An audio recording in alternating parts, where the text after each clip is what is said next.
Pulling out right in front and really good close racing. Wonderful stuff. Round 4 of the ADAC GT Masters, race 4, round 2. Hello everybody, welcome to, well, it's supposed to be a glorious sunny day.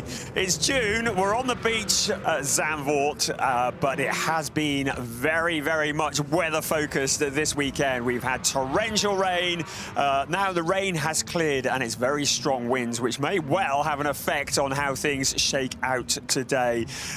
It was a great day yesterday. Race 3 of the championship.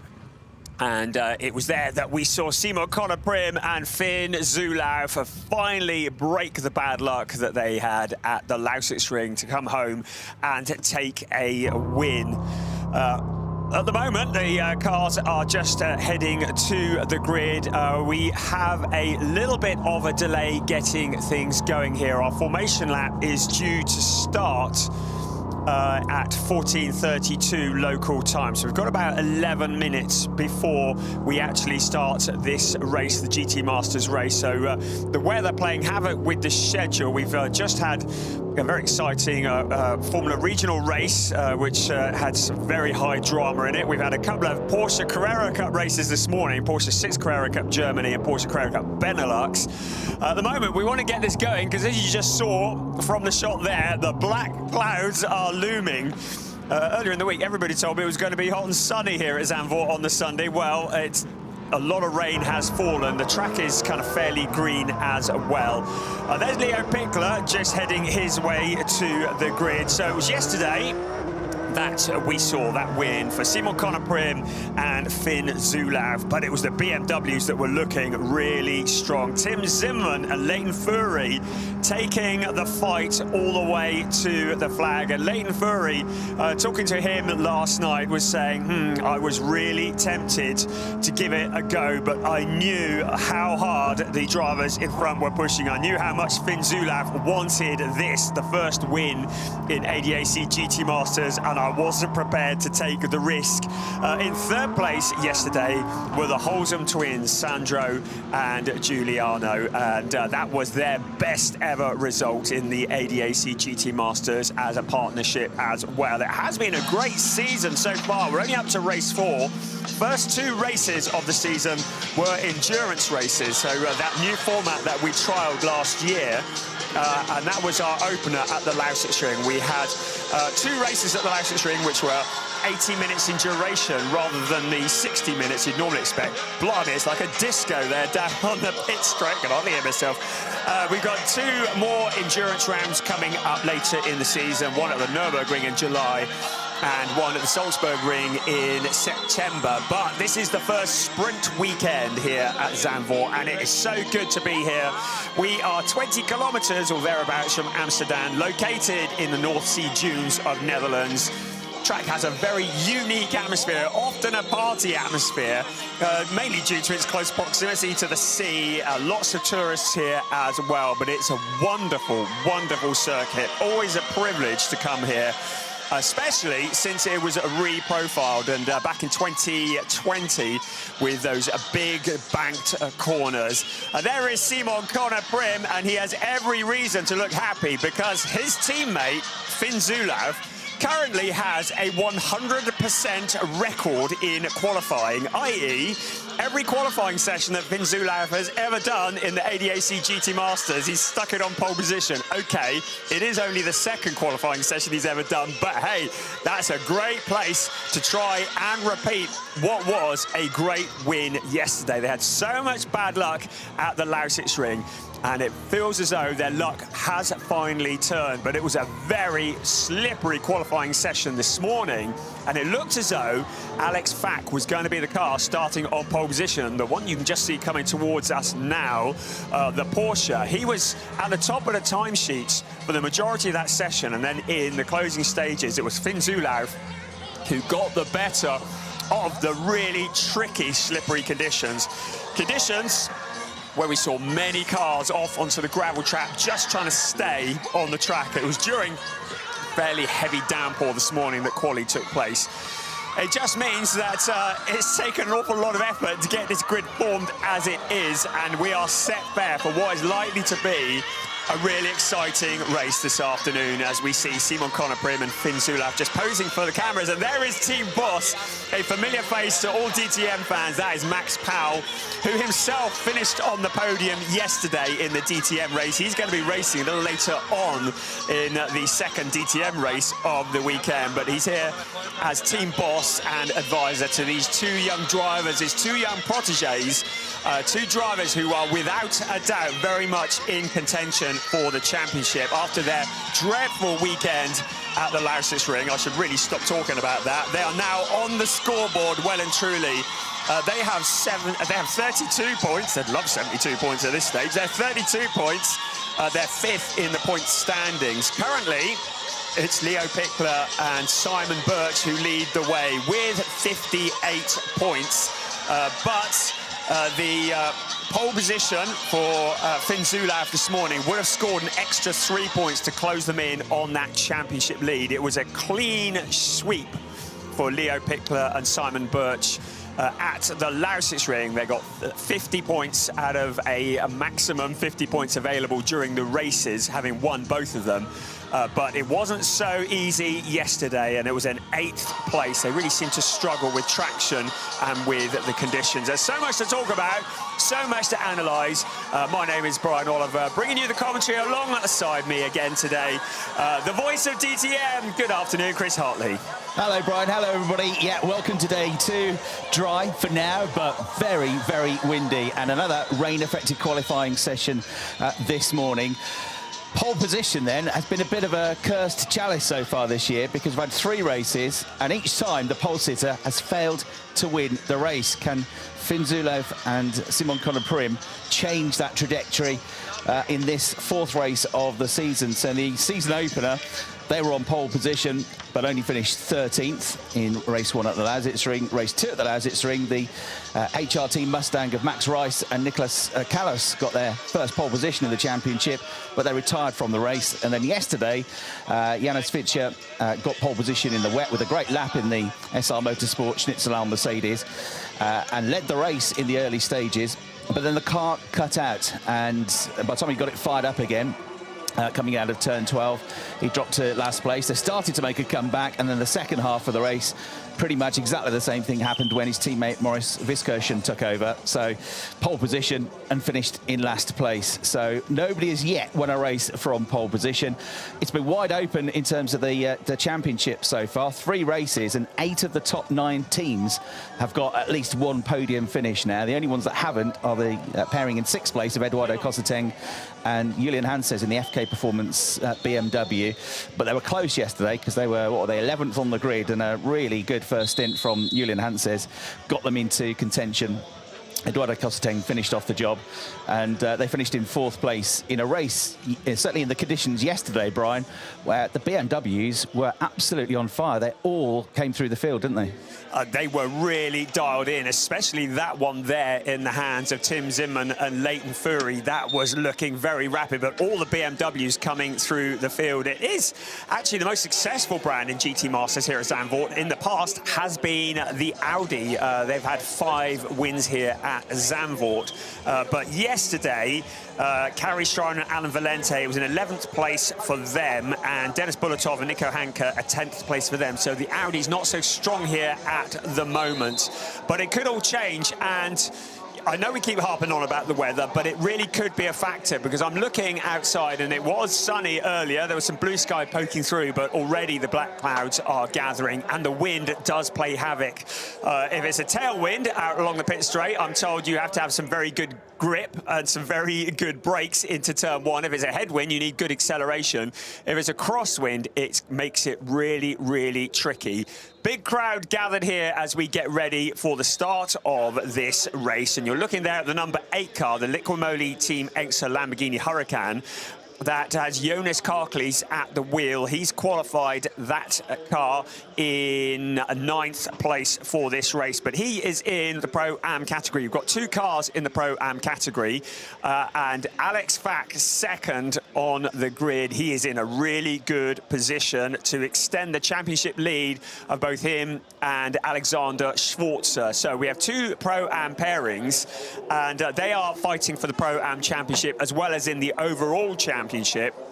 And coming into this race, Alex Fack and Alexander Schwarzer lead Jonas Karklees and Emil Jerdrum by just 4 points. And that was because yesterday, during the absolute closing stages of the race, Alex Fack received an impact, broke a tie rod on the Porsche and retired and scored 0 points. It means that the Pro-Am Championship is very, very close indeed. Up until yesterday, Team Alexander Fack and Alexander Schwarzer had won both of the races in the Pro-Am category.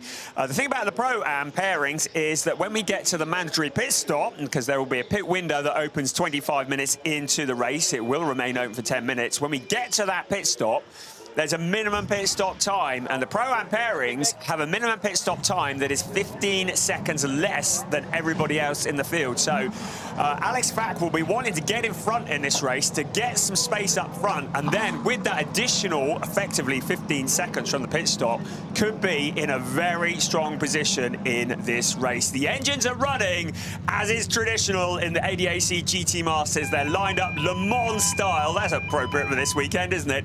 Along the pit straight, and very, very soon they will start their formation lap. So the engines are running, the grid is now clearing, and the crowd wait on expectantly the rumble of these cars. Always spectacular here at Circuit Zandvoort. It's a circuit that's 4.259 kilometers around. It equates to about 2.646 miles. 14 turns, 10 to the right and 4 to the left. And of course, those big bank corners, especially in turn 3, which is 19 degrees, and turn 14, the one in the background there, which is 18 degrees. It is very, very steep. Creates great opportunities to make a move on the car in front. And particularly that final corner, the drivers can get on the throttle a whole lot quicker on the lap, and it effectively extends the pit straight, because they can take that final corner full tilt, and we've lost a car almost already. That's Jonas Karklees just lighting up the tyres on turn 1, and he corrects it. It's not the first time we've seen that on a formation lap this weekend, but he got the car sideways, and flashbacks to a couple of years ago there. I thought he might be going in, but he's saved it, and all is good. So it is Finn Zulak who starts on pole position with the Pro-Am as demarked by green of Alex Fack alongside Nico Handke, Finn Wiebelhouse. They'll both be very strong from row 2 of the grid. Row 3, Leighton Fury and Moritz Viskersen. There is quality up and down at this field. Jonas Karklees, who just had that big moment, championship leaders Leo Pickler, they occupy row 4 of the grid. Eduardo Kozateng, Nicholas Callas on row 5, and on row 6 of the grid is Carrie Schreiner and Simon Ladniak, who shares with Baptiste Moulin, making his ADAC GT Masters debut this weekend. Dennis Fetzer and Juliana Holzheimer bring up the rear of the grid. It's going to be competitive. It's going to be 60 minutes of racing plus 1 lap with the mandatory pit stop, which the window will open 25 minutes into the race. So lots to think about, lots to play for. Really interesting to see whether the BMWs are going to have the pace they had yesterday. Yeah, they certainly preferred the dry conditions to the wet. It's a long wheelbase car, struggles generally to switch its tyres on in cold, slippery conditions. So once it dried for the race yesterday, that's when the BMWs came to the fore. And certainly in the case of the number 11 car of Leighton Fury, former BMW M2 Cup champion and 4th in last year's GT4 championship, the orange car there, starting much higher up the grid than he did yesterday. Tim Zimmerman will take over, and Tim, a driver that finished 2nd in one of the races and got a pole position here last year, so he knows this place well. So that could be a danger car. They'll be looking to get their first podium of the season. So Finn Zulaf leads them around. He needs to break the curse of pole position in this race. Alex Fack would love to break his heart and lead the field into turn one. They need to be side by side and they need to pass through their grid boxes, but in a few moments their eyes will turn to the lights and this race will be underway. We've got 5 red lights on, 5 red lights off, and we are go! And we've got a Lamborghini already off to the side. I think that was Jonas Karklees, was it? No, Simon Ladniak. I think it went wide there, but a good start from Finn Zulauf across the line, and we've already lost Finn Wiebelhaus, so that was a very messy start, but leading them into the first corner is Finn Zulauf. And there is Alex Fack just behind him. Then Nico Hanska, they go high onto turn 3, but that was all a bit messy, kicking off right, left and centre. We certainly lost one of the Liqui Moly Lamborghinis at the start, but was able to regather track position. But look at this, the fight now. Alex Fack knows this is his opportunity to make a move on the Lamborghini in front. He was looking very rapid in qualifying this morning. There are raindrops on the camera lens. We may well be getting some of the wet stuff coming in. So all the drivers keen to make hay while the sun shines, so to speak. Keep an eye on Leighton Fury in 4th place. Damage already on the car of Juliana Holzem. You can see the front left corner of that car. Also, I think it was Moritz Viskersen who had a moment on the pit straight at the start of that. All a bit messy. Now a challenge for the lead, though. We just saw Alex Fack and Finn Zulauf running side by side, but it looks like Zulauf has fended it off. But now Leighton Fury through into 3rd place. He's just got past Nico Handke. There's some fairly feisty driving going on this opening lap. The first 2 have broken clear, but Leighton Fury up into 3rd place. I think the rain might be starting to come down as well. Yeah, Fury, if we get a replay of it, going up turn 5 for the first time, had a proper wobble on. He really caught it very well indeed. Had a great move to get himself up to 2nd. Look at the Mustang now coming as he tries to get through, get a place here of Callas. Will he get through? And Nicholas Callas does get up the inside of the Audi. So he gains a place, moves up to 4th position at Tarzan. So Zulauf in the lead from pole position. Fack, who started on the front row with him, in 2nd place. Fury up to 3rd position. And then Callas up to 4th place now in the first of the Fords.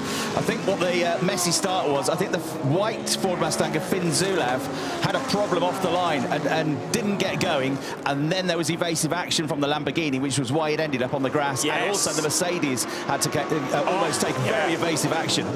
Yeah, it was Finn Wiebelhaus in the Mustang. Just didn't get going, did he? So clearly the car not playing ball here. And so, yes, avoiding action from everybody else. And that was a great job from Simon Ladniak, actually keeping an eye on the fence. I think he might have brushed it. Moritz Viskersen was the other one who took to the grass, as we saw. So just going to the side. And I think Finn Wiebelhaus did well not to be collected by anybody. You can see the damage to Juliana Holzem's BMW as well. I think he might have clipped Wiebelhaus on his way past. Certainly a bit of damage to that car, but a very messy start just when one in the middle of the pack doesn't get away. Yeah, the Lambo got hit from behind by the Holzem BMW as well as it all concertinaed up. So there might be a bit of damage to the right rear corner of that Lamborghini. Great reactions as well from Moritz Viskersen in the Mercedes. He was closest to that stricken Mustang. As we get a replay of Ladniak wrestling and rally crossing to get the car back on track. But Viskersen, great reactions to avoid the Mustang, but it massively delayed him. So from 6th on the grid, that yellow and black Mercedes now down to 10th place.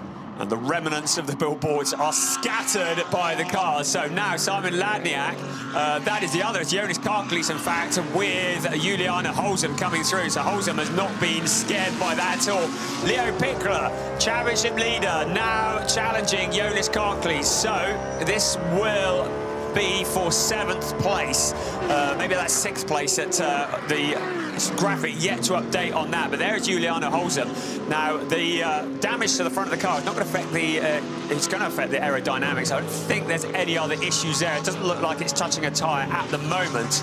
But the rain on the lens is a little bit telling. We can see the windscreen wipers going as well. You can see Finn Zulauf just twitching under braking. And now Leighton Fury has caught the top 2. So the top 2 become the top 3, running nose to tail here on board with Leo Pickler. This was going into turn 3. We could see how close Holzem got to the Liqui Moly Lamborghini. Then Pickler tried to take the high line, cut back to the inside line. This is a replay what it looked like right from the outside, and Jonas Karkli's taking a very high line up. But look at this, the 1, 2, 3 running together. Windscreen wiper going on the Finn Zulaf car. Traction may be very limited here. Out along the pit straight, Fury picking up at slipstream on the Porsche. Alex Fack moves to the left-hand side into the right-hand corner. Leighton Fury takes that one with relative ease. Is Alex Fack going to come back round the outside? Doesn't look like he's got the grip or the legs to do that at the moment, but while they're battling, that's allowed Finn Zulaf to stretch his legs a little. We've got race control saying it's a wet race. It means that if drivers do wish to come into the pits to change to wet weather tyres, they will be allowed to. Obviously, in GT Masters sprint racing, we don't normally have tyre changes, but if it's declared a wet race, they may come in. Obviously, it needs to be quite a lot wetter before they'd want to do that, because you'd lose an awful lot of time in the pits. At the moment, Finn Zulaf is more worried about what's behind him than what's in front of him, because Leighton Fury is looking dangerous in that BMW. Well, it's a six-way battle now, because 5th and 6th have caught up, as well as Nico Hanke has a look up the inside of Nicholas Callas in the Mustang, but a left-hander coming up at turn 10. So the Mustang should just about hold on to the place. It's all about trying to get the traction down now with, in some cases, 650 brake horsepower, at least 550, depending on which car you're in, and slick tyres and no grip. So the driver's doing a fantastic job at the moment. Every lap, every braking point, every time you hit the throttle, it's an unknown adventure. You never quite know how much grip is or isn't going to be there. But Fury, yeah, having set the fastest lap of the race a couple of laps ago, caught up and then got straight stuck in, didn't he, to get ahead of the Porsche of Fack. Fack, though, has got a 15-second shorter pit stop in the Porsche, but a slower teammate to take over. He's going to lose the place here, though, away through the banking, and Constantine gets on there past the Audi as well. So double overtake there with the Mustang getting ahead of the Porsche. The BMW is going to do the same now. So Callas is up to third. A look for the lead of the race for Leighton Fury, but the line is covered off. Nico Hanke in the Audi looks at the inside of the Porsche now. It's like a kart race. This, you lose one position, you lose 3 or 4 as soon as you get off the line. So poor old Alex Fack losing 2 places, nearly 3 there in quick succession. It allows the next group of cars to close up to them as well. And in amongst that next group of cars is the Holzen BMW, which is making a good recovery in this race after being delayed at the start with that damage with the clipping of the Lamborghini. So Giuliano Holzen, now number 56 BMW, up to 7th place. This is great stuff, isn't it? Zulaf and Fury have just broken clear of Callas for a little while, mainly because Callas was having to deal with Eduardo Constantine. And Leighton Fury know that this is his opportunity to challenge Finn Zulaf without the potential of losing the position to Nicholas Callas before he catches up. Right, the wet weather tyres are on standby. The rain is coming down, but it's fairly light at the moment. And Constantine has found a route past Callas, so Constantine up into 3rd place. Fack has been shuffled down into 5th. 1st and 2nd broken clear, but get the feeling that Constantine is going to be with Leighton Fury before too long. This is what it looked like. Constantine sees a gap on the inside of Callas. Constantine, by far the more experienced of the 2 drivers, just comes sailing through and relegates the Mustang a position. Fack looking punchy as well. Has a little look to the side through the puddles. Callas with the right front through that puddle. You saw the car twitching. He picks it all up again, so no dramas there, but a scary moment for Nicholas Callas. The battle for the lead remains just 0.150. Also coming through, Moritz Viskersen and Leo Pickler. And now the challenge for the lead around the outside on turn 1. Done with relative ease. Leighton Fury into the lead of this race. Yeah, and Viskersen in the Mercedes at turn 1 got past the Porsche of Pickler. So the yellow and black machine starting to recover now, up to 9th place. Well executed move, though, for the lead of the race by Leighton Fury. He knew he couldn't get it into the corner, so he held back a bit, took a slightly wider line in, concentrated on getting on the power earlier than the Lamborghini, and got ahead of Zulaf. This is what it looked like from behind with Eduardo Constantine. Look at this for smart driving. Go around the outside, get on the throttle quick. You'll have more ability to get on the throttle there than the tight line the Lamborghini was always fighting against, and very smart move that from the South African. And then Constantine straight away, look, up the inside, went down past the Lamborghini as well. So a BMW assault. Constantine up to 2nd place. This is his 3rd season of GT Masters. Last year was a bit of a disappointment, back in 14th in the championship with the best result actually here at this circuit of 9th. But the year before he had 3 second-place finishes. Cosseteng, though, the former British Formula 4 single-seater racer, has never had a win in GT Masters, but he's on a mission at the moment. Both of the Beamers flying now. It'll be interesting to see, Brian, now that they've got past the Lamborghini, how quickly they leave it behind. And Leighton Fury is another who's also looking for his first win in the GT Masters. He has a habit of winning championships whenever he enters them. There are not many that he hasn't won along the way. And as he said yesterday, he was biding his time on Finn Zulauf when they were fighting each other. Zulauf now succumbing to Nicholas Callas. To remind you, Finn Zulauf is carrying an extra 20 kilograms of success ballast on account of his win yesterday. And Leighton Fury's got an additional 10 kilograms on board, but that Lamborghini doesn't look to have the legs that it enjoyed yesterday. The Mustang making fairly easy work of it. So Nicholas Callas up into the last of the podium positions. BMWs and the Mustang, as was the case yesterday, looking the stronger cars. And I'd say Eduardo Cosseteng is closing in on race leader Leighton Fury. Fury has the quickest lap of the race so far, 136.198. But Cosseteng is throwing caution to the wind as he tries to reel in the leader. Looks like, looking out the commentary box window, that rain has just eased up now. It comes and goes so quickly here because of the wind that we've got, and the wind speed's up to what it was on Friday, which is very high, sort of 10.5 meters per second. It calmed down a bit yesterday, but it's back to what it was on Friday. You can see the bushes in the background there. So that means if it rains, it can come and go very quickly. So it's very easy to get suckered into thinking, right, wet race, dive in, put wet tyres on. But because it's so windy, it also dries the track out really quickly. So you have to be absolutely sure that rain is going to stay before you take the gamble to lose all that time coming into the pits to make the change. So Fury and Cosseteng, the two BMWs, just 0.6 of a second apart. They're already about 1.5 seconds up the road from third and fourth positions. Zulauf has got his head down a bit now as he tries to pull away from Alex Fack. So having slipped from the lead of the race down to 4th place, Fack has got to keep an eye on the mirrors because Nico Hanke's going to try and lunge down the inside at Tarzan. He's halfway alongside in the Audi, but not fully alongside, and Fack keeps his foot buried. That then allows the next car in the train to close up to both of them, which is the next BMW of Giuliano Holson, number 56. So these three battling over 5th, 6th and 7th. We've still got 13 minutes until the pit window opens, so if they did want to make a tyre change for wet weather tyres, they'd want to do it in the pit window, therefore saving a pit stop. But of course, as we already said, we're nowhere near wet weather tyre territory at the moment. Our leading Pro-Am driver is Alex Fack in 5th place overall. Some lovely slow-mos here.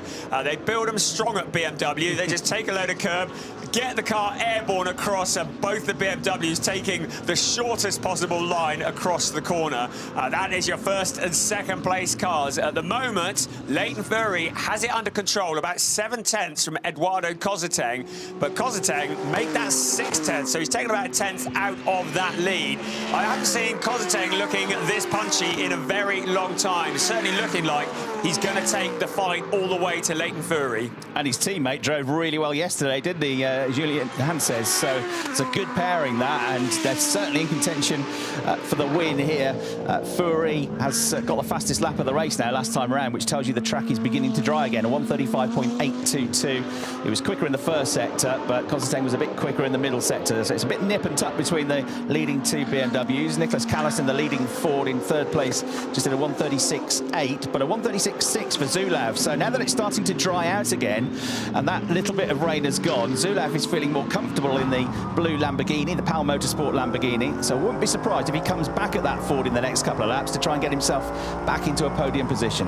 Yeah, that PAL Motorsport Lamborghini didn't really enjoy those slippery conditions, did it? And going up high, look how high onto the banking the Liquid Moly car of Jonas Karklees goes. That is in 8th place at the moment.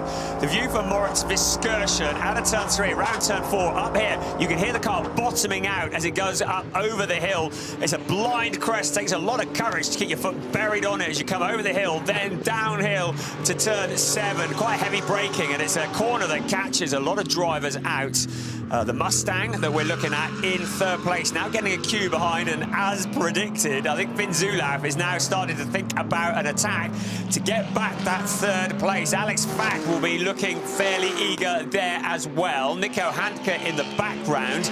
Also lining up Juliana Holzem. Then there's a gap back to the second of the Pro-Am runners, Jonas Karklees. He's got Maurice Verskirchen behind him. Leo Pickler, a long way back for the championship leader, down in 10th place. So certainly not enjoying the pace advantage that they had at the Lausitz ring, but there's still 45 minutes to go in this race. Plenty that could still happen. Another fastest lap of the race last time around for Fury. Goes across the line now. Not quite as quick that time with a 1:35.8, but it's still 4/10 quicker than Kosseteng. There you can see the gap has grown to 1.2 seconds. There's the maroon and white Ford of Nicholas Callas in third place. He's just done a 1:36.6.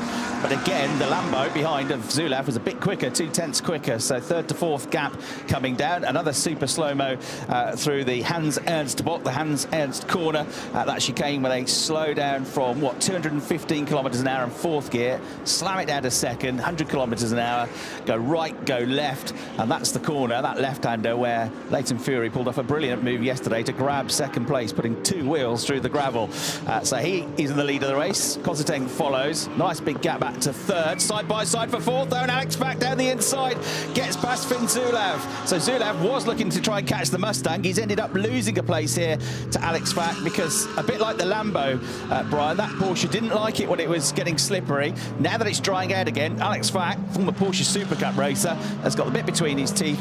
He's got his head down. If he stays within 15 seconds of the race leader, that team should leapfrog into the lead of the race as well, although he's got an AM driver, Alex Schwarzer, to get in, who, no disrespect to Alex Schwarzer because he's a very good driver, but he's not as quick generally as Alex Fack, who's a super experienced driver. So Alex's job here, Alex Fack's job here, is to try and get his head down and build as much of an advantage as he can.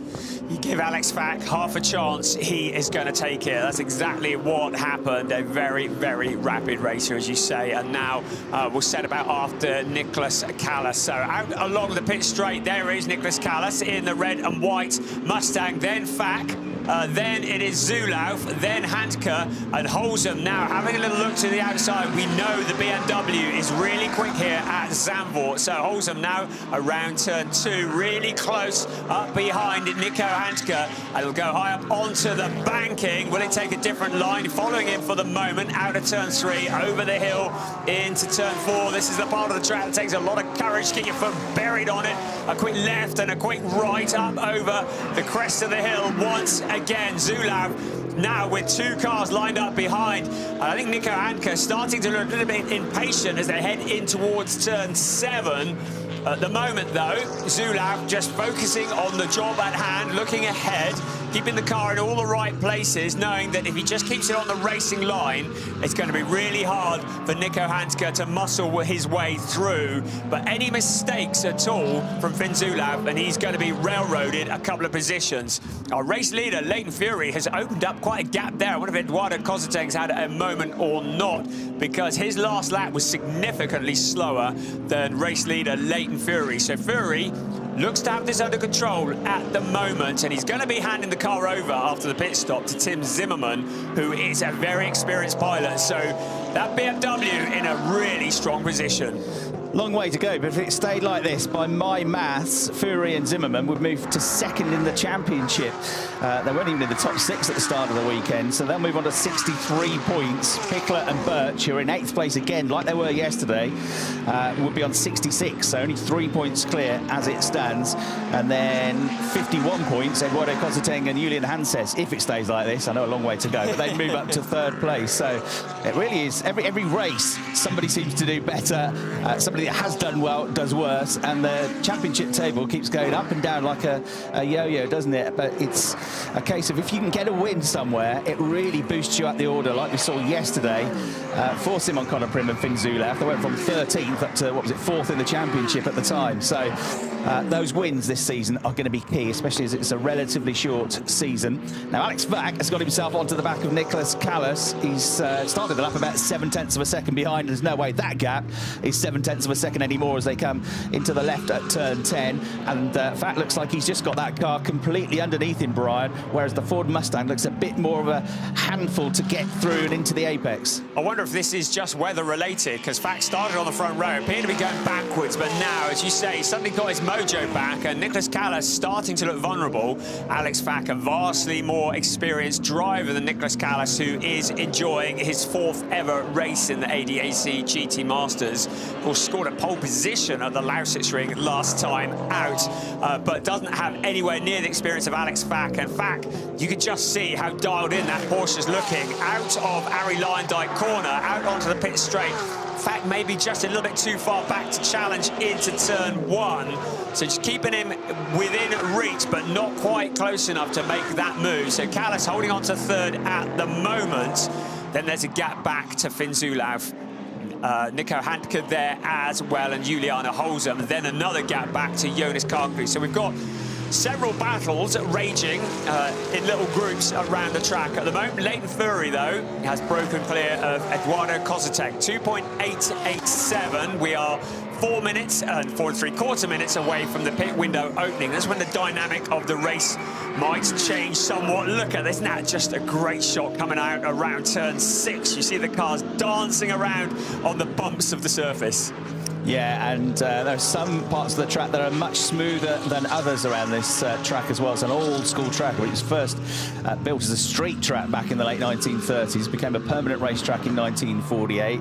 It's a proper old-school track. It's pretty narrow in parts as well, because it was redeveloped to host Grand Prix racing again just 5 years ago in 2020. And then you've got the newer tarmac, the fresher tarmac there around certain sections, like the banked section at turn 3 and the super banked section at the final turn at turn 14. So there's lots of variations in the circuit. You've got the variation of the wind direction, which keeps changing. That's the way you stretch the exercises. I'd love to know what music he's got on to have that kind of rhythm. It was about 150 beats per minute, that, wasn't it? Amazing. I think that was Julian Hanses limbering up to take over Eduardo Kozatek. Not that I can identify people from the back, but I think that might easily have been. He does like his fitness. Check out his Instagram page. Right towards turn 1 once again. He's still got 3.5 minutes before the pit window opens. I have a feeling that Alex Fack is having fun out there and might want to stay in that seat for as long as possible, and the team may well want to maximise what is perceived to be the fastest driver of the pairing.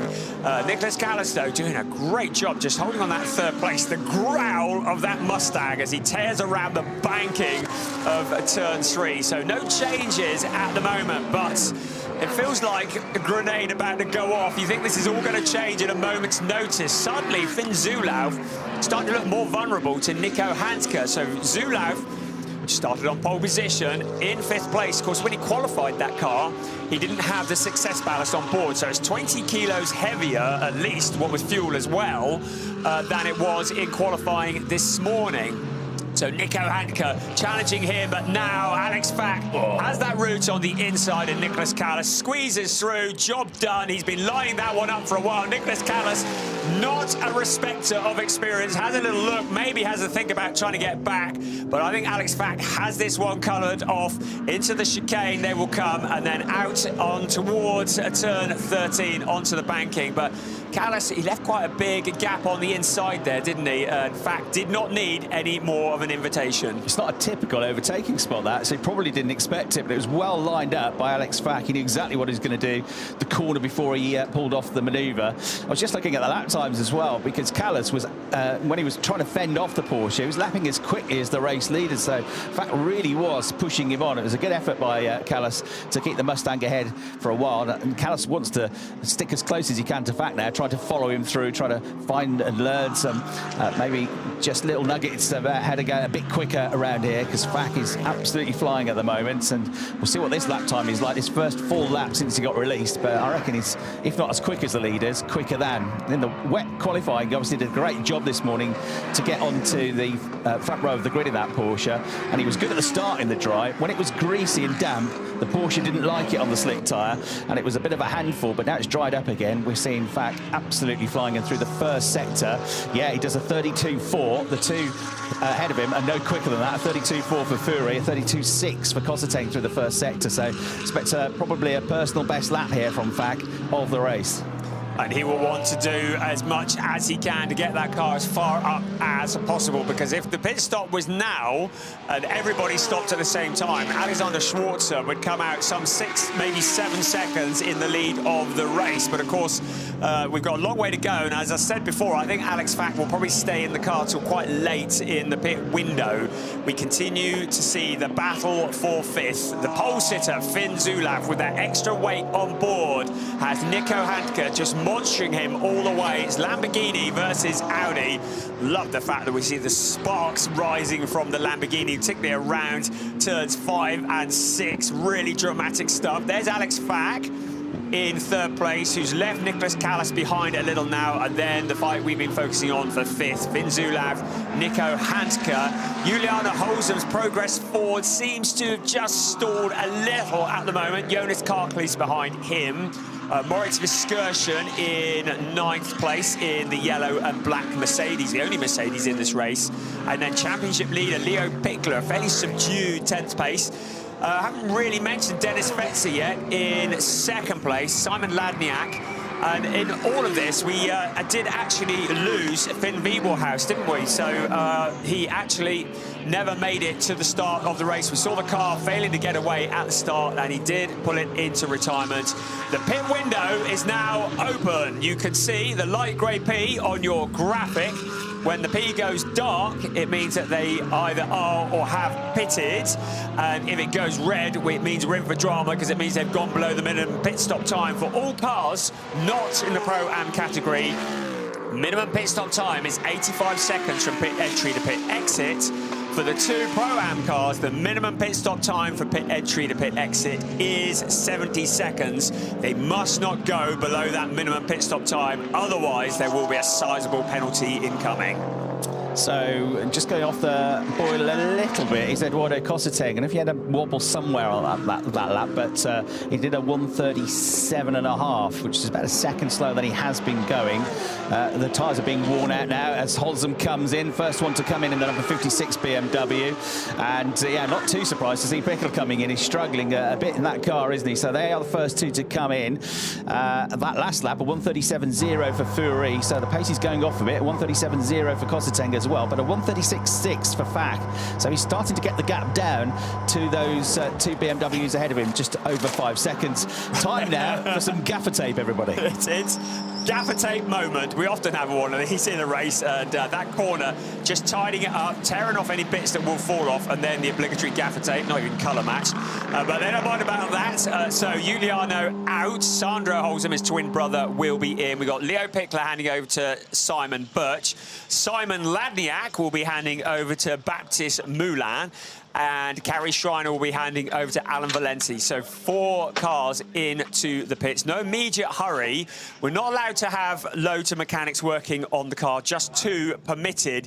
And if it stays dry, you're not allowed to change tyres either in a sprint race. So what we might be seeing with some of the cars out on track is them actually backing out of it to save the tyres, because whatever condition the tyres are in, when they hand it over to their co-pilot, they're going to have to bring that car home on those tyres at the end of the race. So the rubber has got to go the distance. So the 4 cars into the pits. Now Holzem will want to hit that pit exit line as the clock strikes 0. That is done to almost perfection. 4/10, all sloppy work. 5/10 for Simon Birch. You can see the other countdown clocks are ticking away, so Ladniak will be the next 10. He's a long way back from the line, so he's going to have lost a bit of time by the time he gets across the line there. And then Carrie Schreiner handed over to Alan Valente as well. You can see that Baptiste Moulin, some 4.5 seconds lost in the pit stop sequence. So out onto the track, joining the cars that have not pitted already. Also, Alan Valente, he's lost 2 seconds. So it's a brave team who back times it to hit the line at 0, but there are valuable seconds lost and won in the pit stop. Into the pits as well, Jonas Karklees and also Nico Handke. He's handing over to Dennis Bulatov, and Jonas Karklees will be handing over to Emil Yerdrum. Yeah, so pretty good pit stops from the BMW of the Holcim twins and the Razzoon More Than Racing Porsche, now driven by Birch, within half a second of the minimum pit stop time. So done a good job there. Holcim was the leading pit stopper. This then is Denis Bulatov getting in, fresh from his best ever result in GT Masters in race 2 at the Lausitz Ring last time out, the season opener where he got second place, going for the lead of the race. He had a half spin coming off the banking, then recovered, then went after the leader again, but didn't quite have the pace in the end to go for it, but still a good second place finish. He was a bit disappointed not to be further up in the rain yesterday when I spoke to him after qualifying, wet qualifying, which he put the car 4th on the grid, and they were 3rd in qualifying this morning, but the dry conditions, he said, definitely won't suit us as well in the Audi as the wet, so he'll be praying for a bit of rain, Bulatov, in the second half of the race. Another 5.5 minutes of the pit window being opened. Fury continues on. He's just making his way up the hill now through turns 4 and 5. He's got the gap out to 3.5 seconds, so really has built that advantage over the last, what, 3 or 4 laps. Alex Fack has slowly been chipping away at Kozateng as well. He's got the gap out, or down rather, from 5.5 to just over 4 seconds in the last 4 laps. So Fack closing the gap in the number 4 Porsche. I don't think it's a bold prediction to say that Fack is likely to stay out till late in the window. Flashing the lights, that's going to scare you a bit. That all coming up in your mirror. But there into the pits is Dennis Fetzer handing it over to Jonathan Cecotto in 7th place on the graphic at the moment. Also, Moritz Viskersen handing over to Janis Fitcher. Any listening it to see if we can pick up anything. I think it was all in German. But the very pretty Mustang there now waiting in the pits. It'll be the countdown, and they'll aim to get to the line. Jonathan Cecotto will aim to get to the line again as the clock strikes 0. We've still got 5 cars out on track. Certainly, I think the biggest attention at the moment is on Alex Fack. How much progress can he make? He is currently 7.7 seconds back on Leighton Fury. So when the pit stops are done and dusted, you don't need much in the way of maths to realise he could be about 7 seconds ahead, at least his teammate will, when he comes back out. But they've still got to make that pit stop. These two have. So the 21 car and the number 2 car out along the pit lane. So Janis Fitcher, 1.2 seconds. Jonathan Cecotto, 1 second. So not perfect, but it's certainly above the minimum pit stop time. Yeah, it's got out just ahead of Holcim, who's already made his stop. The leading pit stopper is the other Pro-Am car, the number 8 Liqui Moly Engsler GRT car, driven now by the Norwegian Emil Gjerdrum, because that also had a 15-second shorter pit stop. So that car, at the moment, he's up at turn 8. The rest of them that made their pit stops are just coming towards the end of the first sector. And Gjerdrum did a great job yesterday in the wet qualifying to put that Lamborghini initially on the front row of the grid, but then received a penalty afterwards for not slowing down enough under caution flags, so ended up at the back of the grid. But it'll be another one. I wouldn't mind a bit of rain coming. It does look less and less likely, though. It gets brighter and brighter here, but you never know with that wind. 1 or 2 showers still could come in the race as we get more pit stop action now. Kozateng in from 2nd place in the FK Performance BMW. Callas is in the Mustang, the number 3 Mustang, and Zulav, the pole sitter, is in as well to hand over to Simon Conner-Prim. So just 2 cars yet to stop. So it'll be Max Rice, who jumps into the seat of the number 3 car. Julian Hanses in the black and white BMW. If he's got 4 wheels or even less, Julian Hanses will drive it. We've seen him in so many disciplines over the years. He'd even drive a wheelbarrow if he could. He's very, very rapid, whatever he gets behind. And that BMW and he have really connected along with Eduardo Kozateng. So he's going to be a threat for a podium position when this race is done. He gets up to speed just in front of the Liqui Moly Lamborghini with Emil Gjerdrum at the wheel. So good stop from Julian Hanses. Out comes Simon Conner-Prim. Max Rice there as well, right in the traffic, tripping up over Alex Fack. Remember, Fack is going hell for leather to try and open up as big a gap before he hands the car over to Alexander Sforza. The 2 cars behind him have stopped. There are only 2 cars that have yet to stop. Leighton Fury going late into the window. Alex Fack also going as late as possible into the window. leading stopper at the moment is Julian Hanses in the black and white BMW. Lots of traffic. We've got 1 minute and 40 seconds of the pit window remaining. So the lead two cars are going to have to think about coming in any second now, because they're not going to have time to get around too many more times. Simon Connor-Prim, he lost a bit of time there, had to wait for Max Rice to come past. You saw the team holding him. Important to do that, because an unsafe release would have cost him a lot more time. Yeah, so once it comes in and makes its pit stop, it should be, once both of the remaining cars come in, that the white Porsche number 4, Alex Fack, handing over to Alex Schwarzer, should be the leader of the race, because he was within about 8 or 9 seconds of Leighton Fury's BMW, and he's got a 15-second shorter pit stop. So that should be, once it all emerges, the race leader, and then it'll be a case of the pro drivers trying to catch the AM driver when Schwarzer takes over the Porsche for what's going to be around about 24 minutes of racing. Fury comes in then from the lead of the race. Fack comes in from second. You can see basically a pit stop cost you about a lap here, and look at this side by side. There's Schnitzelam, Janis Fitcher Mercedes coming under fire from Johnny Cicotto, and Jonathan Cicotto had to back off out of the move, trying to get up the inside on the way into Tarzan. So they race on as our top two make their pit stops. Tim Zimmerman, a pole sitter here last year, second in one of the races here last year, taking over from Leighton Fury. Toss the seat aside. All drivers are different heights, different sizes, so you have your own personalised seat. And Fack, who also, of course, helps run that team, handing over now to Schwarzer. And this, Brian, is also just an opportunity for the drivers that have got out to just give a few hints and tips about the condition of the circuit to the driver that's taking over. Yeah, you can hear them shouting at each other, just saying, do this, do that, don't do that. They're in the wheel of Fat Tina, as denoted on the rear bumper. That's a bit rude to Tina, isn't it? The engine fires up. Right, Julian Hanses here. This is on board with the driver who is leading amongst the people who have stopped. He's up at a chicane at the moment into turn 12. Well, we know that Alexander Schwarzer is going to be out well ahead of him. What will Tim Zimmerman come out? Where will Tim Zimmerman come out?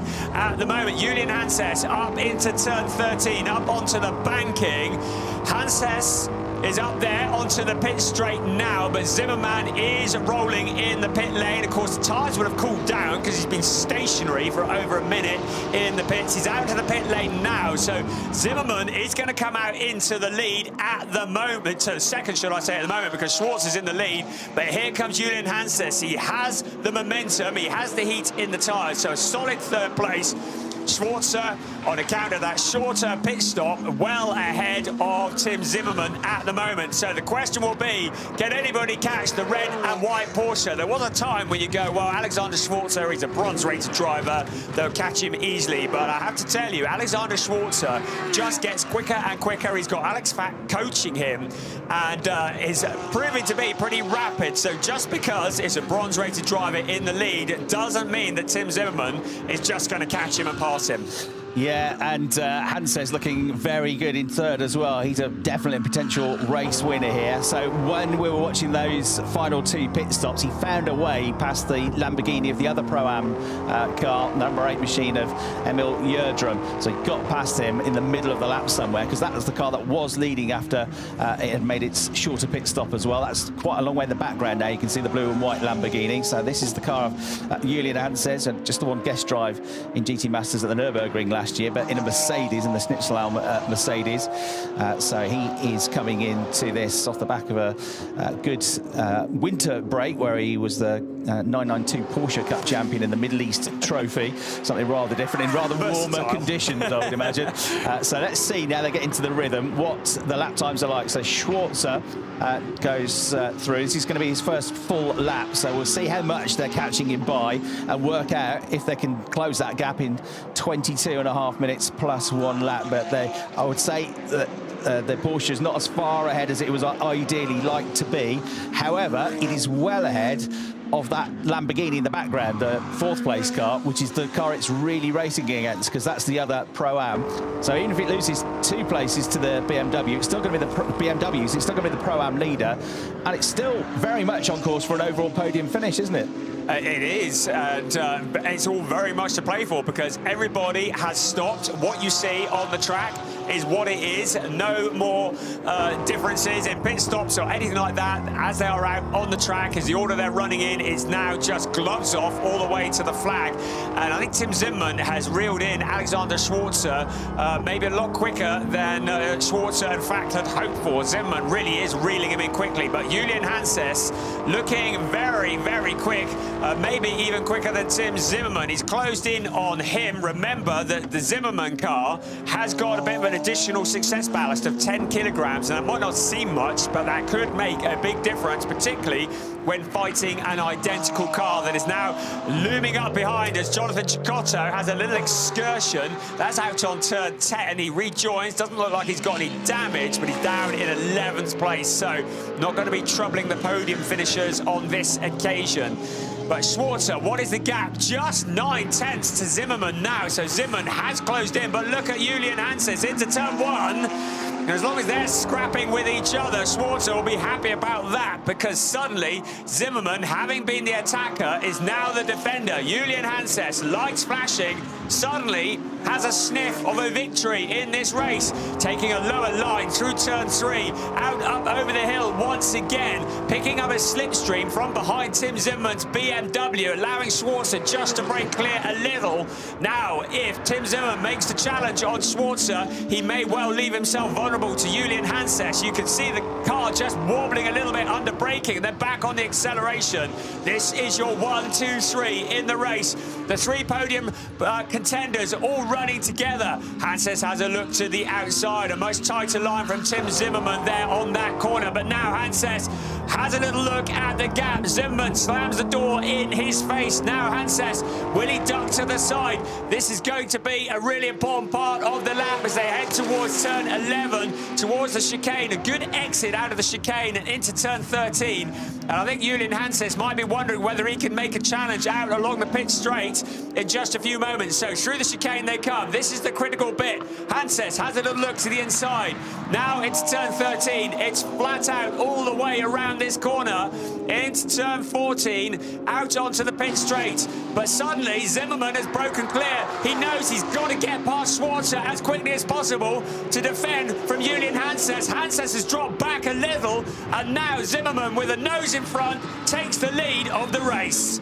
Yeah, and Hanses has got to get past that Porsche ASAP. He knows that. He's desperately trying to find a gap, a way through, going into turn 3. Might have to try the high line, because I'm not sure a gap is going to open up on the inside. And he does exactly that. He goes right to the top of the banking, tries to swing down, tries to get better traction, climbing up the hill through turn 5. Into the left at turn number 5 he will come. Now into the right and turn 6 over the crest at 230 kilometers an hour. Looks down the inside of the way to turn 7. The door closes just in time to save the Porsche, but he's got the door open again on the way to the right-hander that's coming up at turn 8, and Hanses goes side by side. He's got his nose in front, and now he squeezes the Porsche out wide, and the BMW goes second. He absolutely had to do that to try to stay in touch with that orange and black BMW, which has already started to get away of Tim Zimmermann. But you can see, having a lap ago, being right behind the race leader, he's now, what, 4, 5, 6 car lengths back. The other tale to tell in this is look at that Lamborghini in the background getting bigger and bigger and bigger in the mirrors. We've got a battle on now for third spot overall between the Porsche and the Lamborghini, because Emil Yerdrum has been flying after that Alex Schwarzer Porsche, and they of course are both battling for the Pro-Am win. And Emil Yerdrum, who was looking really quick, we're looking at a replay here at the Lausitzring, but was very disappointed. It seems to be a man reborn here at Zandvoort, and but for that penalty, would have started on the front row for yesterday's race. We see the replay there of the position being taken away by Julian Hanses, but now it's going to be the battle of the BMWs at the front. It's Porsche versus Lamborghini for the last of the podium positions. Emil Yerdrum now up with his main championship rival in the Pro-Am Championship, Alexander Schwarzer. Can see the Liquimoli Team Excellent Lamborghini there, poised and ready to jump out of turn 3. He will come. Schwarzer doesn't really look like he's got much to defend with here. Emil Yerdrum with the bit between his teeth, the driver who passed his driving test last week, putting it to good use here at Zandvoort. Downhill to turn 7, has has much better traction through that tight right-hander, then through to the next right-hander he comes. And again, it looks as though this might be all about the final corner of this lap, because Alexander Schwarzer defending in the Porsche for all he's worth. The back end of the car sliding slightly, doesn't even wait till the last corner. Emil Yerdrum sees a gap on the inside, slots Lamborghini into it, gives the Porsche a squeeze, but Schwarzer trying to come back. The two cars bounce off each other. It is a drag race. Lamborghini versus Porsche under braking into the chicane. Schwarzer has the line, but Yerdrum going the long way around and stealing that position away. Great driving from Emil Yerdrum.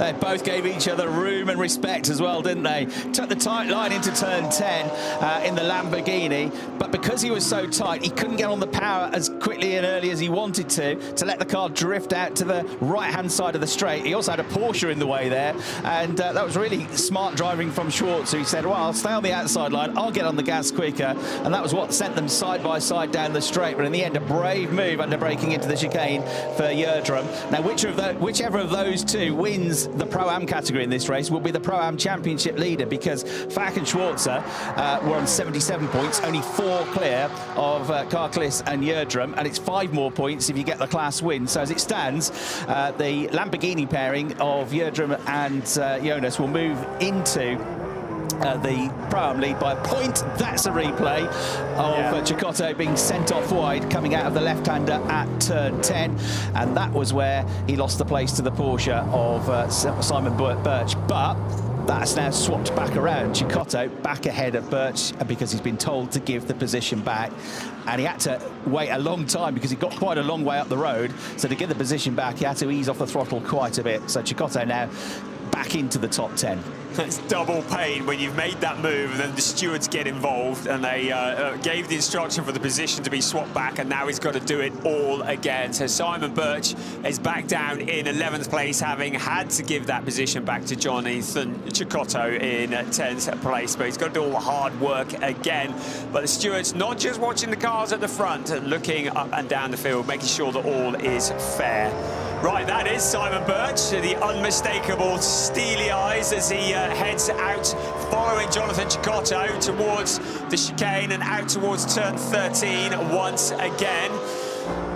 Yanis Fichter in the number 21 car is in 9th place. Sandro Holzem ahead of him. Dennis Bulatov ahead of him. And that is Yanis Fichter focused on what is occurring in front. So at the moment, Dennis Bulatov in 7th place in the Audi.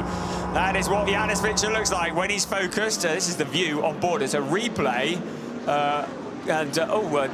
Whoever or whatever that was that arrived on the windscreen, it's not anymore. I don't know if that's a bug or mud or whatever it was, but a big splat on the replay. That would have helped the vision, wouldn't it? But still, nothing to affect the focus.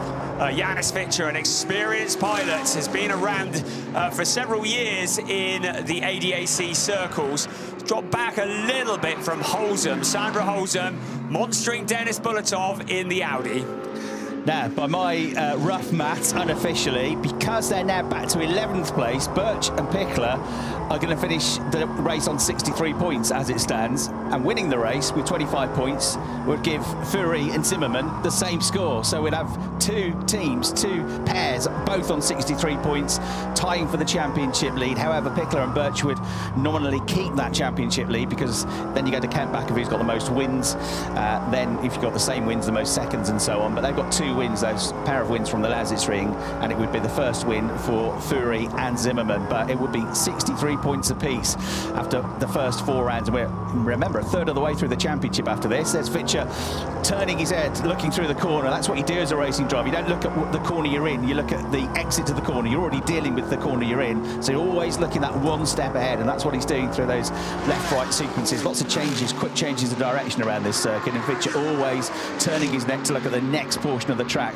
what he's aiming for in terms of getting on the throttle, and he's lining up points. But this is looking like a really nice battle forming up for 7th place now between the Audi of Bulatov, Holzem in the BMW, and Fichter there in the car, which remember was on pole position for yesterday's race, but had those 2 issues which meant it cut out both times for both drivers and dropped all the way to the back of the field in the end. So they'll be very disappointed. They've had some bad luck and had some contact at the Lausitz ring as well. They've been quick each weekend. They haven't really got the results they deserve yet in that Mercedes, have they? They haven't, and they certainly would love to get on top of that. And yesterday it looked like it was going to be glory, and then it disappeared to nothing. This race is absolutely melting by. I just looked at the clock, there's less than 12 minutes remaining as we continue to look at the fight for 7th place. Dennis Bulatov at the front, and now this is the fight for the lead, because Julian Hanses has caught up with Tim Zimmermann. So while we were looking further back down the field, the black and white BMW has been closing in on our race leader, and suddenly Tim Zimmermann starting to look a little bit vulnerable to Julian Hanses out of Arie Luyendyk corner, the corner named after the legendary multiple winner of the Indy 500. Out along the pit straight they come in towards the Tarzan corner. Check Wikipedia on that one. Under braking onto the right-hander, but suddenly Zimmermann, who was used to seeing in a Lamborghini, prior to that used to seeing in a Porsche. So both Tim Zimmermann and Julian Hanses have had their stint in Porsche Carrera Cup and various other categories, but both of them looking very dialed in the BMW. But Hanses certainly looking the quicker of the two. He has the sniff of a win here. He's got less than 11 minutes plus 1 lap remaining of this race to think of a way to get past the very experienced Tim Zimmermann. Emil Jördrum looking for a first overall podium in the race. That would be something, wouldn't it? He's 6.7 seconds back from this battle. Behind him is Alexander Schwarzer. Max Rice in 5th place is some 5.1 seconds back from them. So the race lead battle, this is it. First and second, both in BMWs. Identical cars with the exception of the additional ballast on the leading car, Tim Zimmermann, that was brought about by the second place yesterday. Apart from that, 2 identical cars running all the way to the checkered flag. 10 minutes remaining. Get the feeling it's going to be one of these two.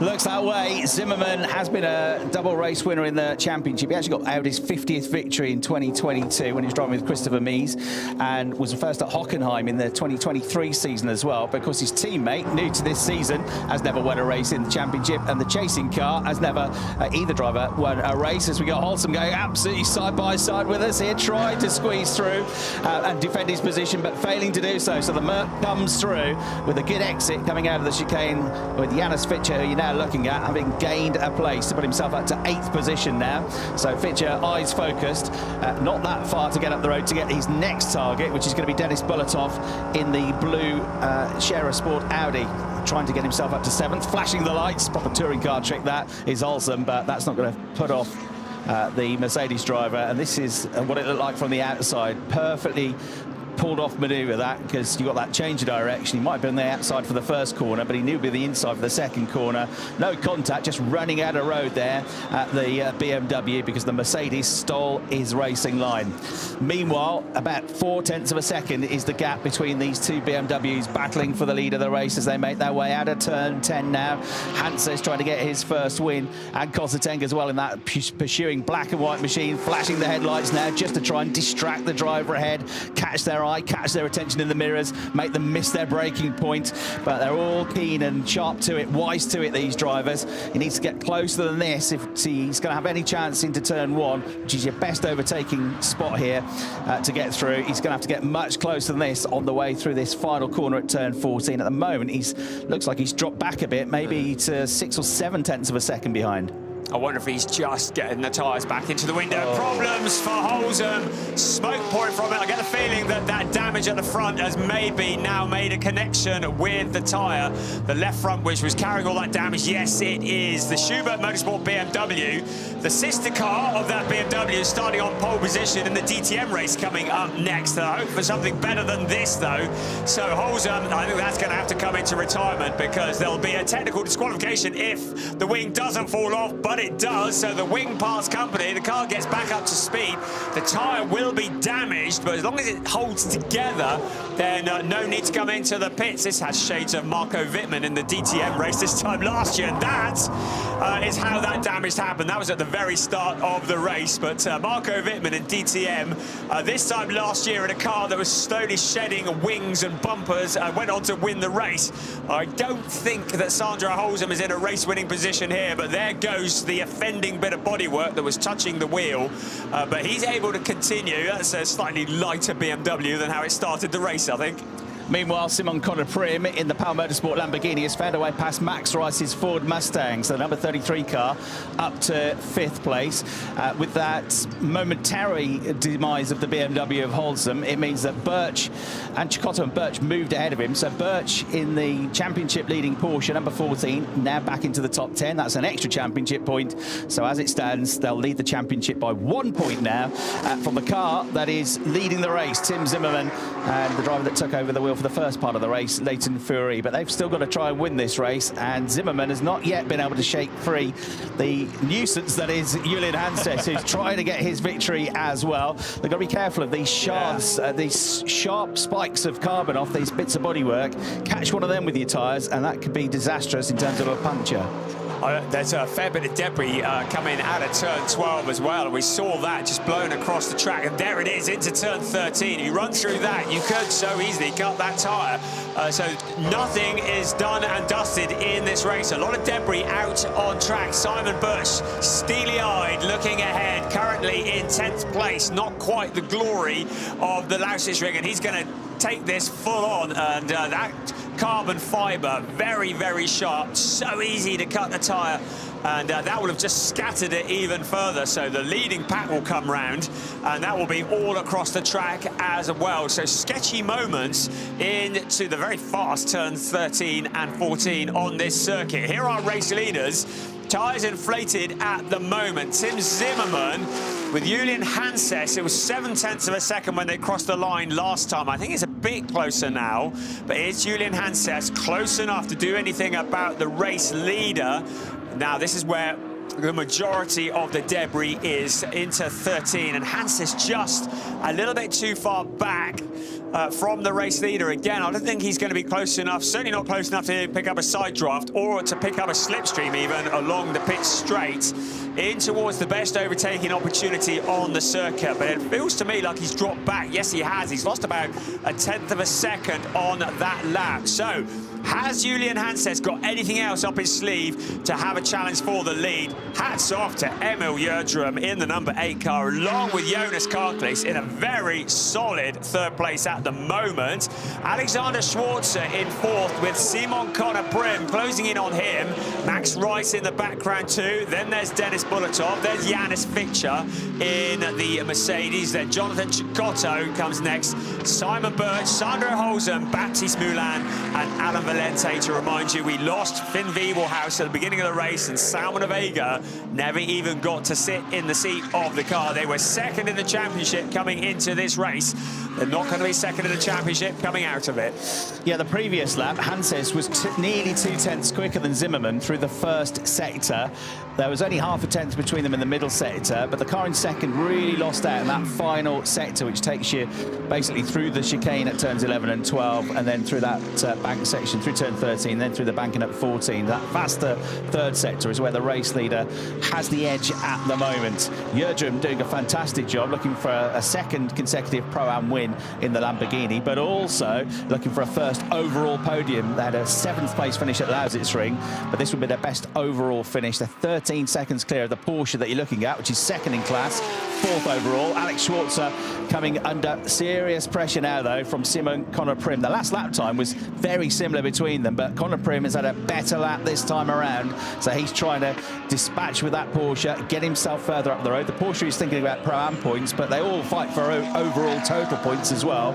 So Prim does need to get past him if he wants to get 13 points for 4th rather than the 11 points for 5th that he's going to get at the moment, and he looks the most likely to do it currently, because that Lamborghini is getting closer and closer to the tail of the Porsche, but Schwarzer doing just enough at the moment to keep him at bay. He has to think about it under braking on the way into Tarzan, but he was just that bit too far back, wasn't he, coming onto the straight?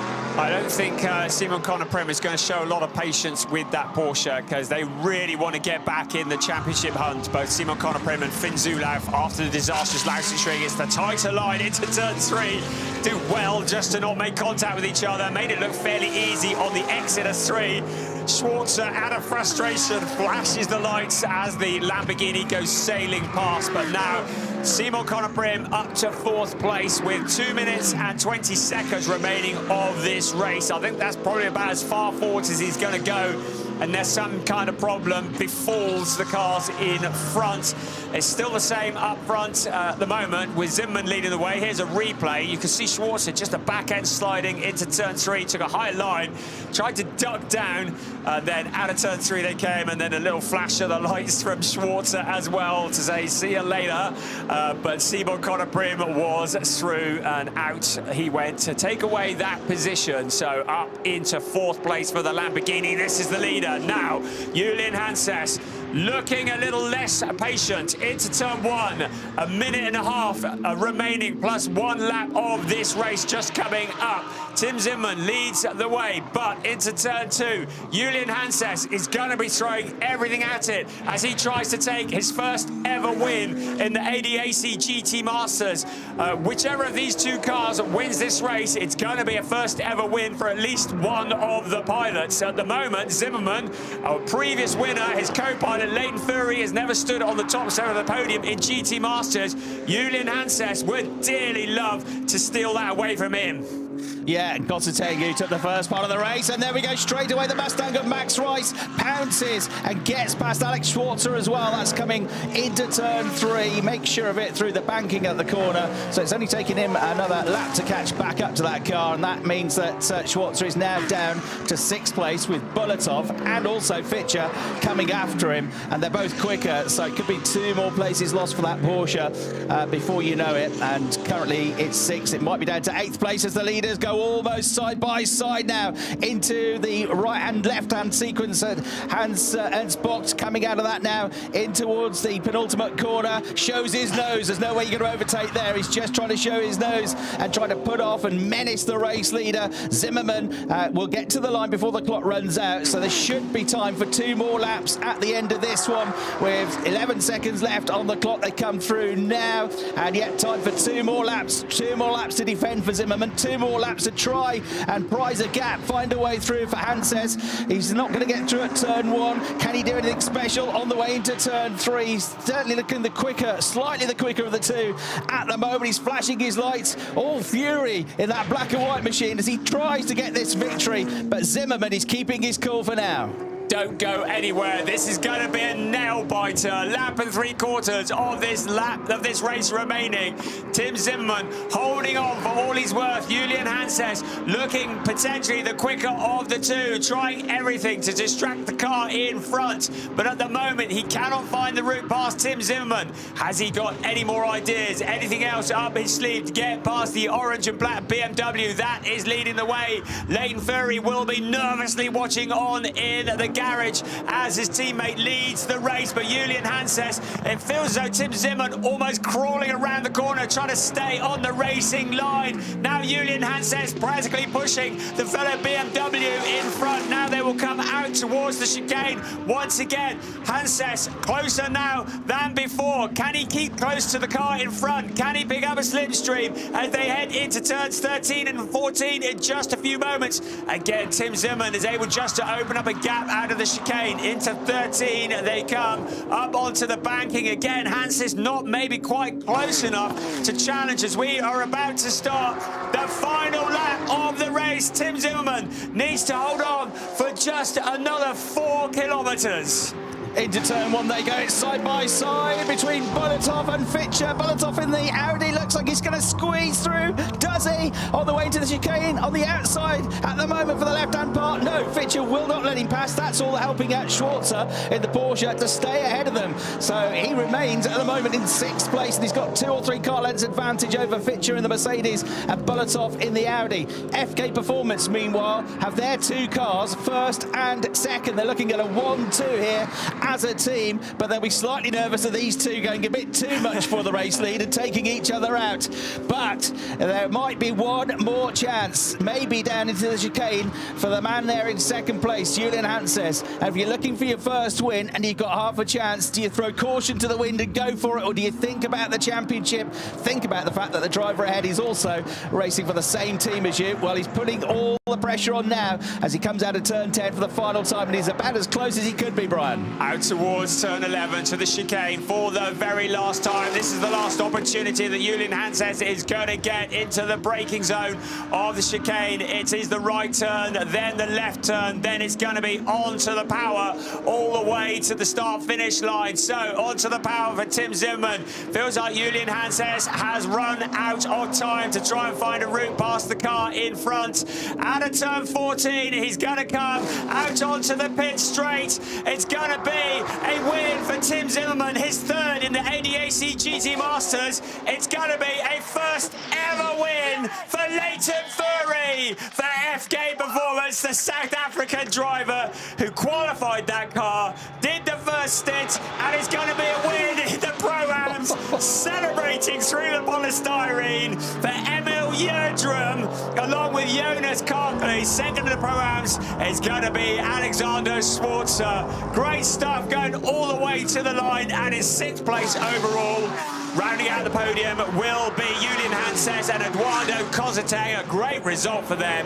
And in fourth place, Simon Conner-Prim, yesterday's lead winner, along with Finn Zulauf. Fantastic battle there, great racing, nothing between those two. They would have both been worthy winners, but well done, Tim Zimmermann and Leighton Fury. They came all the way from a lowly grid yesterday to get second place and had half a chance of a win. Second place was their best result in, and what's only their second weekend as a pairing, remember, and it's only the first season in GT3 racing for the South African. And Leighton Fury, you saw how happy he was on the pit wall there. Zimmermann did a fantastic job. Yesterday, Zimmermann was all about going on the attack, wasn't he? Because he took the first stint and charged through the field. Today, for him, once he dispatched of Alex Schwarzer, it was all about controlling the pace of the race and not succumbing to that immense pressure that was being thrown at him by Julian Hanses, who also did a great job. And well done, Emil Jerdrum and Jonas Karkley as well. A magnificent third place overall in the Pro-Am Lambo. Or, as always, subject to confirmation, but it's Tim Zimmermann, Leighton Fury. I think it's a fairly solid win ahead of Julian Hanses, Eduardo Kozateng, Emil Jerdrum, Jonas Karkley. That is a podium that is really impressive. Simon Conner-Prim, Finn Zulauf from pole position to fourth ahead of Max Rice and Nicholas Callas. Alexander Schwarzer and Alex Fack in sixth ahead of Janis Fischer, Moritz Viskursion, Dennis Bulatov and Nico Handke rounding out the top eight ahead of Jonathan Chicotto and Dennis Fetzer. Championship leaders Simon Birch and Leo Pickler down in 10th. The Holzen twins in 11th with a car that was shedding bits of bodywork. Baptiste Moulin in the number 6 car, along with Simon Ladniak in 12th. And in 13th place, Alan Valente and Carrie Schreiner.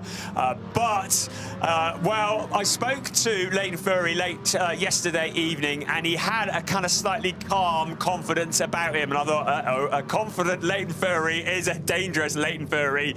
We already know how quick Tim Zimmermann is. The two of them together, they were always going to be contenders for the championship. They have launched themselves right into the championship hunt. Absolutely right, and only 1 point behind the championship leaders there by my math. 64 for Pickler and Birch, 63 for Fury and Zimmermann, and 51 for Kozateng and Hanses, who will move up from 6th to 3rd in the championship. Staying on 48 points are Vega and Wiebelhaus, who had essentially a non-start. They never got to the first corner in the race. Their results have got worse each time.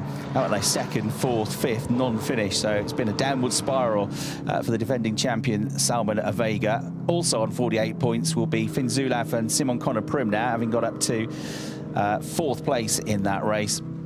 and 47 points just behind Denis Bolotov and Nico Hanke. Only 1 point covering 3 teams, 4th, 5th and 6th in the championship. That's if my maths is right.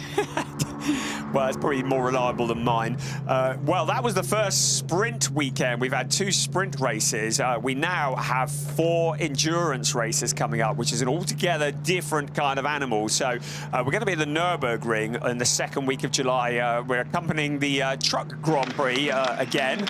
And we're going to be at the Salzburg Ring in September. But that's all still to come. At the moment, our focus is very much on Zandvoort, and they're going to love this place, aren't they? FK Performance, and especially this duo. There's Leighton Fury with the hat on, and here comes Tim Zimmerman out of the car. His 3rd ever win in the ADAC GT Masters. Tim Zimmerman. And Leighton Fury, does that tally with your maths? It does, amazingly. It's a miracle. Tim Zimmerman took his first win at the Lausitz Ring in 2022 in the GT Masters, then got a win in 23 at the Hockenheim Ring. So he's had to wait a couple of years to get back onto the top step of the podium. And it's the first time that Leighton Fury would have stood on that step for this particular series. He's very used to standing on the top step. This will be his first time there. There's Eduardo Kozateng offering his congratulations. I lost so much of that. Bro, I was fighting the car. Fighting it. Yeah, they struggled with the tyres going off at the Lausitz Ring, didn't they? And dropped a few positions in that first race, but certainly holding it together. Tim saying, oh, struggling with the car, all over the place, but he did a magnificent job. He didn't really ever even give half a chance to Julian Hanses. Great in the background to see Eduardo Kozateng as well, that 2nd place finish. He had a pretty awful year last year, but it's nice to see him back on form as well, and he'll be on the podium as well. All smiles then. The man on the right there, Leighton Fury, when he first came to Germany, it was the end of the 2022 season, a guest drive at Hockenheim, last round of BMW M2 Cup, and he qualified near the front. I thought, this guy's good.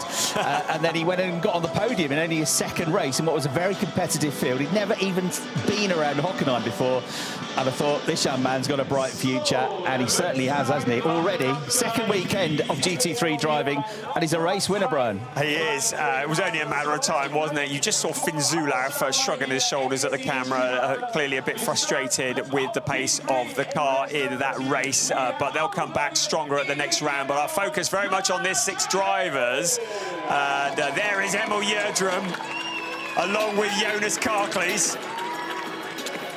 onto the 3rd step of the podium, and they'll be delighted with that. Julian Hanses and Eduardo Kozateng, they came so close. Don't trip up, please. There we go. Just going to have to wait a little bit longer, but surely not long before they stand on that top step of the podium. But it was only a matter of time before Leighton Fury and Tim Zimmerman were going to score their first win in the ADAC GT Masters.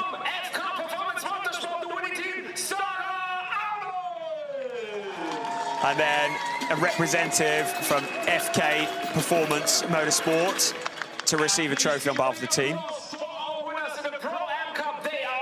And then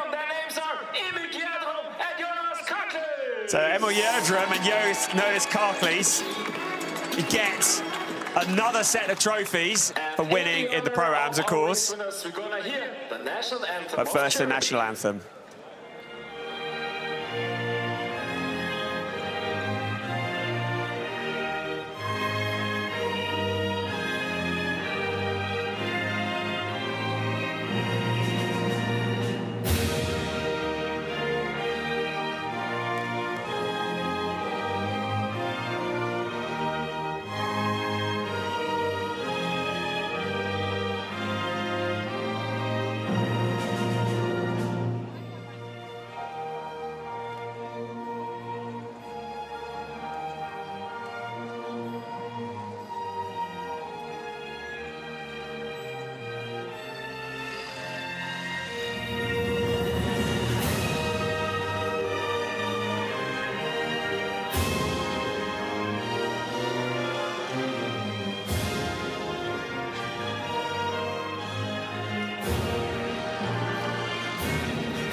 6 drivers that we expect to see on the podium many more times. What a race. Anybody who thought that Simon Birch and Leo Pickler were going to walk away with this championship were very much mistaken. Dr. Gert Ensner from ADAC just been re-elected to that position, so congratulations to him. President of the ADAC Sport Division, Andrea Schmitz, chairwoman of ADAC, presents the trophies to Eduardo Cosateng and Julian Hanses. You see why they have to have seat inserts, can't you? Very different heights. And Jonas Karklis and Emil Jördrum received their trophies from Schäffler, Zurendner.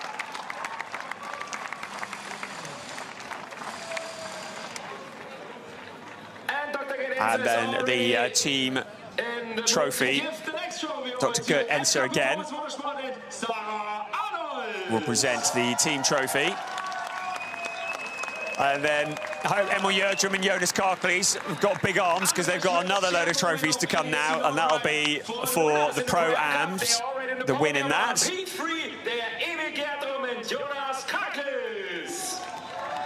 I hope they're not taking that to hand luggage tonight. There's a lot of trophies over the weekend to be carrying home. So please guys, stand a little bit closer. But a great job, great entertainment from the ADAC GT Masters. We were just saying, there have been 4 races this year, and they've all been entertaining. Join us at the Nürburgring in the 2nd week of July for the first and second endurance round of the season. Pulling out right in front, and really good close racing.